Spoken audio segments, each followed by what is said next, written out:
দুই রাজ্যে ভোট যাদের লাথি মেরে তারাও তাদের বাগডোগরায় বিহার দিবসে মিছিল হয় জয় বিহার বলে। এদের একটা বড় অংশ বিহারে ভোট দিতে গেছিল, আবার বাংলাতেও ভোট দেবে নিশ্চিত, সকলে জানে। তাই দুই রাজ্যে যাদের ভোট আছে বাংলায় তাদের ভোটার কার্ড বাতিল করতে হবে। এসআইআর কেন হচ্ছে?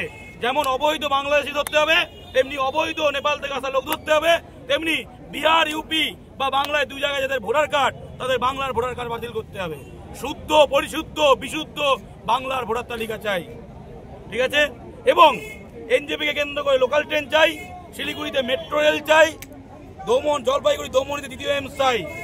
এবং এই বন্যার সময় বারবার 2019-এ বললো উত্তরবঙ্গ বঞ্চিত ভোট দাও, উত্তরে মানুষ ভোট দিল, কিন্তু বঞ্চনা মিটলো না, বিজেপি নিজে বঞ্চনা করলো। কলকাতাকে দেখিয়ে, কলকাতা সব লুটে নিয়েছে, এই দেখিয়ে বিজেপি পরের পর ওটা বঞ্চনা করছে। কেন দ্বিতীয় এমস দিচ্ছে না কেন্দ্র তাদের সরকার? কেন এনজেপি কেন্দ্র করে লোকাল ট্রেন চালু হচ্ছে না কেন্দ্রে তাদের রেলমন্ত্রী? এবং কেন শিলিগুড়িতে মেট্রো হচ্ছে না? আগ্রায় হতে পারে, পাটনায় হতে পারে, তার থেকে অনেক ভালো শহর এই শিলিগুড়ি, অনেক গুরুত্বপূর্ণ শহর। তাই এই দাবিগুলো আমাদের চাই, পূরণ চাই। এবং বিপদে যে দল পাশে থাকে না, বিপদে যারা পাশে থাকে না, বাঙালি সহ ভূমিপুত্র তাদের মুখে লাথি মেরে ছুটে ফেলবে।